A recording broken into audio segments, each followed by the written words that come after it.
Yo guys, what is up and welcome back to Veloce Squadsprint here today. And it's been a while, to be fair. I've been very busy with MotoGP and F1 career mode content, and the league racing content, which I'm absolutely loving at the minute, has been left aside. But we're back on it here today, and we're going to try and see out the season and do the final 3 races, and then there'll be some more LR content on the channel very soon, so hopefully you guys stick around for that. But on screen right now you can see the final race at Canada. That was the previous episode. If you haven't seen it, guys, click the link in the top right hand corner of your screen to go see exactly what happened at the Canadian Grand Prix. But today we are here at Baku, and this track always promises to be an interesting race with lots of chaos, action, and there's always a surprise to be found in this race. So I'm very much looking forward to it, and we're going to see how we get on in this race weekend. But your grid for the race, as always, in reverse championship order. On the front row, Brian Littlemore with Thibaut Courtois alongside, Niren in third with Isaac Gillison in P4, Eterno Joe P5 with Kaki or Camille in 6th place alongside him,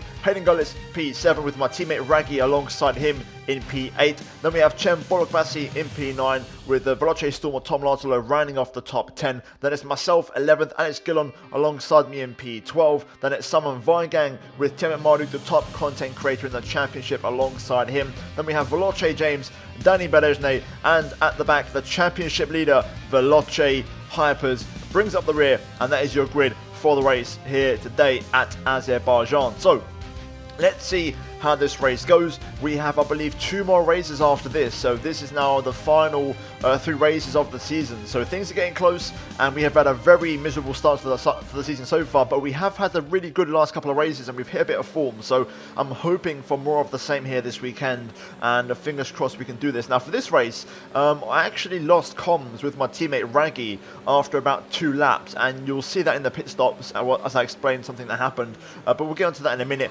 Nonetheless, we are now on the end of the formation lap, getting ready for the start of the race. We are going to start on the soft tyres. I feel like there could be contact, there could be carnage, and therefore we want to get these tyres out of the way, preferably. And here we go then, getting ready for the 5 red lights at Baku, and lights out, and away we go for round 10 of the squad sprint season. And it's a great start off the line, getting a run on Cem Bolokbasi in the Red Bull. Veloce Storm down the inside. There's contact as Williams goes spinning. We just about keep the car out of the wall, but we've lost so much time on the outside line, and we've had to slow right down, and in the end I gave up trying to fight people. James goes through, and yeah, I just gave up basically. I let everyone go past. Me and Hayden kind of did the same thing really, and now we're side by side. We let the faster drivers go by, and we're kind of doing our own races here. So we're side by side with Hayden into the brake zone though, and Hayden does run it a bit wide, trying to avoid contact. That's going to give us the line into turn number 4, and he tucks in behind us. So we're now up to 15th place as we gain their position, but it's not been a good start. As you guys know, we started at P11, so we've lost 4 places. But then there's contact.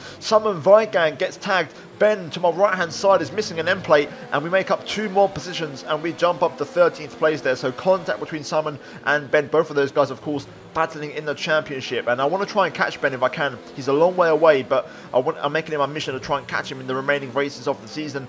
And we've now got ahead of him, and Ben, as you just saw, does have wing damage, and he's on the medium tyres, so he's going to have to go a bit long on those to be able to get to the end and strap on some soft tyres to make his strategy work. So we're up to P13 now, and we've done a good job of avoiding the chaos and the contact on lap 1. And speaking of lap 1, a lot of guys doing their pit stops, mostly the esports guys actually doing their lap 1 stops, including Formula Danny, also James Baldwin, all those guys getting those soft tyres out of the way. We're going to stay out though on P9 because I feel like we want to get a few more laps out of these, because the tyre wear, especially on the rears, as we make a mistake into turn 3, is quite high around here. So it's important to try and keep your tyres. And then on lap number 2 at the end, Hypers, the championship leader, actually stacked it and crashed in the castle section, and that is going to be massive for the championship. Hyper's crashing out, which means Danny now could potentially ascend to the top of the throne and take the lead in the championship here today as we get back underway for the restart. And a couple more cars in the pit lane, including the Eterno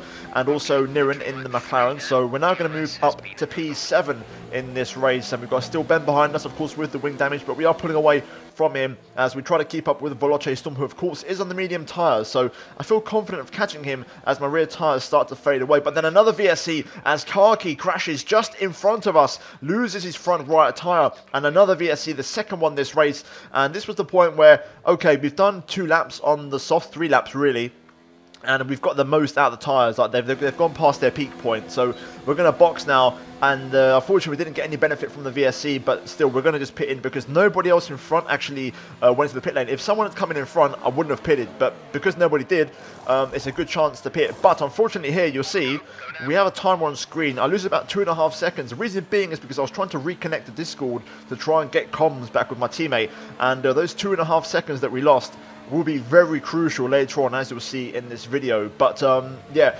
unfortunately I wasn't able to reconnect comms with Raggy, even though I tried in the pit stop. So there is Raggy in front of us. He's right behind Niren in the McLaren, and we're now on fresh medium tyres. In the process, somehow we've managed to overcut James Baldwin, who's now behind us. So not sure what happened there, but we somehow got in front of him. So really, really good stuff from us, and avoiding the contact and keeping it clean, and somehow we've got ahead of James. But then through the chicane, Niren giving us a big squeeze. I thought I lost a bit of wing, but luckily we didn't. So we continue on our way as we try to make our way through the field, because James is right behind us and he's really, really fast. As you guys know, he's an esports driver. He is the world's fastest gamer, so we need to try and pull away as best as we can. And we're currently behind Niren, of course. It's a FIFA content creator on a controller, so we get a beautiful switchback through the little right-left chicane, and we go underneath Niren and make a nice clean move for P11. And up next, it's our teammate, the Ragmeister, in the other Mercedes. And the very next lap, going through turn 2, no comms, but I think Raggy knew the situation, and he didn't put up any defense. He didn't fight me at all. I couldn't tell him to, you know, move out of the way, but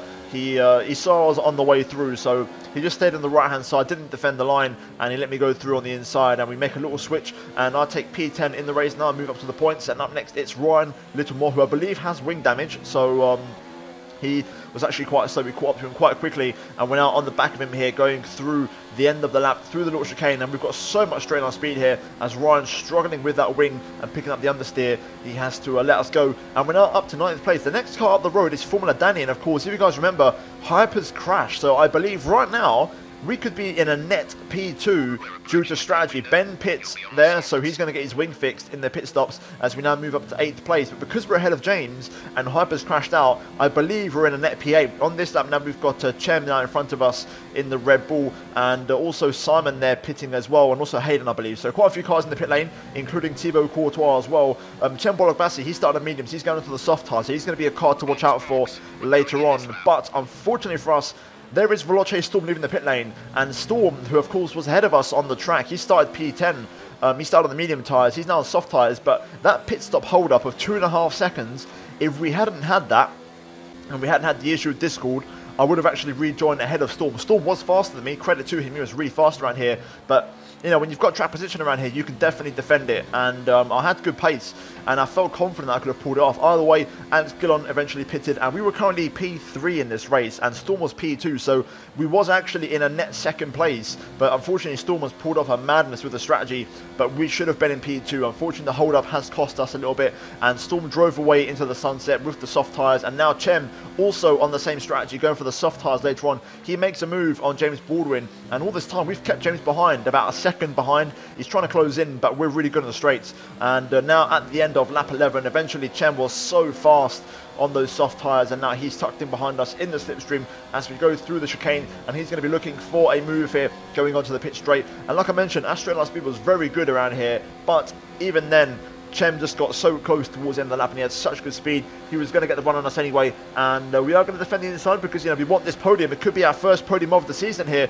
Chem is going to go to the outside. We're going to leave some space. We go nice and late on the brakes, leaving, you know, a little bit of a car's width at all times. And Chem makes a fantastic overtake around the outside, and that is how you do nice, clean, but fair, hard racing. And we're going to try and get him back, though. We now have DRS, so we may have a chance here on the back straight. We are gaining on him, and we're going to try and have a look here. We go to the outside into turn number 3. We're okay on the brakes, but Chem is still there. He gives us a bit of a squeeze, and we have to back out, otherwise we're going to get wing damage. But now James is looking for the move down the inside of turn 4, but luckily for us, we hang it around the outside, and we brake nice and late and keep ahead of the Haas driver. As we now move on to lap 12, James was actually closer than he's ever been, but we had DRS on Chem, and because our straight line speed is so good, we actually get the benefit of that slipstream, and that's going to keep us ahead of James Baldwin and keep us in P4 going on to the last lap of the race, which is fantastic. And of course James did pit on lap 1, so his tyres now will be a little bit more worn than mine. And to be fair, this last lap was fantastic. We was on for a personal best, and I was pushing on the limit because I knew if I could get close enough to Chem, I had enough fuel in the DRS to potentially go for a run to the line, and aspirating our speed was ridiculous. As we now wait for the DRS, can we get Chem to the run to the line? Formula Danny picks up the win, and Storm is going to finish second, but who is going to be third on the podium? We are gaining on Chem here, but we're just going to run out of straight. We do set a purple final sector, and we almost did it, but unfortunately for us, we don't quite get the podium, but we mixed it up with the esports drivers, and it was a fantastic race. But again, it just goes to show, you know, those 2.5 seconds that we lost in the pit lane trying to reconnect to Discord, it could have been a game changer. You know, we could have been ahead of Chem, ahead of Storm, and it could have been a second place for us possibly here today. Either way, Formula Danny picks up the win, or Danny Belezne, with a 26 points to his name, because he also got the fastest lap of the Grand Prix. Veloce Storm, fantastic drive in probably driver of the day in second place, so good job from him. And to be fair, it was the Tom show. You know, Storm and myself really putting on a good performance here today, with Chem Bologbasi P3 and rounding off the podium. We come home P4 ahead of Veloce James, so we kept him behind for pretty much the entirety of the second stint from lap 3 onwards. So a really good drive from us, and we also beat someone Vigang, who of course had contact at the start with Ben. So we beat 2 esports drivers here today, which is pretty damn good in my opinion. Alex Gill on P7, Raggy P8, and yeah, a pretty good race for us. Both Mercedes scoring points, which is exactly what you want. And also Thibaut Courtois, shout out to him, scoring his first point of the season in the Renault, I believe. But then in terms of the second half of the table, Hayden Gullis misses out on the points in the racing point, so you could say racing pointless, as we've got Ron Littlemore in P12 in the Toro Rosso, Turner Joe or Joe Wilkes in 13th in the second racing pointless car. Ahead of Niren, of course, is the FIFA content creator on the pad, and then we've got Isaac Gillison in P15. And rounding up your classified runners here today, Karki and Hypers, who of course crashed out of the race, DNFing here today, with Arav, JD and Vizza all not starting the race and not being able to turn up here today. We then move into what that means for the driver standings, and it's a big one, with Hypers' crash here today into the castle section. It's not looking good, as he's now 30 points behind Danny Belezne, Formula Danny, and that is going to give Danny a chance to clinch the World Championship in the very next race at Hungary, his home Grand Prix. So it's not looking good for Hypers. A big crash and a massive moment in the championship here today. James Baldwin is in third. He's now pretty comfortable there. He still has a chance to get Hypers, but he needs a race win to try and make it happen. Summer Vigang P4, Ben still in P5 here in the championship. Chambolok Bassi with that podium jumps up to P6 and overtakes Tiara Limulus, who is in P7. But you know, we're in 8th place. We've overtaken Alex Gill on here today, and we're in the mix. There's a good battle from Chem all the way down to Tom Lartelo in 10th place, and you know, 8 points covering us. It's looking pretty exciting, and anyone can take it. So points are going to be absolutely critical in the final 2 races of the season as that battle continues. And to be fair, after a very poor start to the season, I can see a 6th place finish on the cards on the Drivers' Championship possibly, if we have a good couple of final races. So hopefully we can achieve that. But in terms of the second half of the table, we do have Raggy, my teammate, P11 and 20 points to his name. He's 4 points clear of Hayden in the racing point. Then we've got Arav, Camille and Joe Wilkes, all 3 of those guys tied on 10 points apiece. So that 3-way tie is going to continue, and we're still waiting to see who's going to score the point that maybe changes the tide and maybe creates a bit of separation there. Isaac Gillison behind them, with Niren and also Ryan, I believe, scoring the final points. But then finally we have the constructors standings, and of course Alfa Romeo now, they're pretty much there. I believe 5 or 6 more points, and they do officially win the constructors, so that's going to happen in the next race. Toro Rosso in P2 with, of course, Ryan and Hypers. Not a good day for them, of course, with Hypers crashing out, so they're going to struggle, and that has allowed Haas, of course, with Storm 2nd place. They've closed the gap, and they have a chance of getting P2 in the Constructors' Championship here. We have Renault, of course, the team of Summer Vigang, and now Thibaut Courtois, formerly Jarno Opmeer, in P4. Red Bull in 5th place with Chem and Alex Gillon, and Ferrari now with, of course, Ben and Arrow. They're only 5 points ahead of us, so they're slipping into our clutches here, and myself and Raggy have a chance to leapfrog Ferrari. After a poor start to the season, Ferrari starting off very strongly, we have a chance to leapfrog the prancing horses for P6 in the Constructors' Championship. So we are definitely going to try and achieve that. We have Racing Point behind us in 8th. Williams and McLaren round off the top 10. And that is your lot here today at Squadsprint in Azerbaijan. But if you guys enjoyed the video, drop a like on it. If you did enjoy it, I'd greatly appreciate it. And also subscribe if you are new for any form of F1 career mode, league racing content, and also MotoGP content on the channel, guys. And click the bell icon to activate notifications to not miss out on any content I may upload. And also, guys, check out the 2 videos on your screen right now if you have missed them. But that's it from me here today, here at Baku, and I'll see you all next time for round 11, the penultimate race of the season at Hungary. But until then, it's goodbye from me.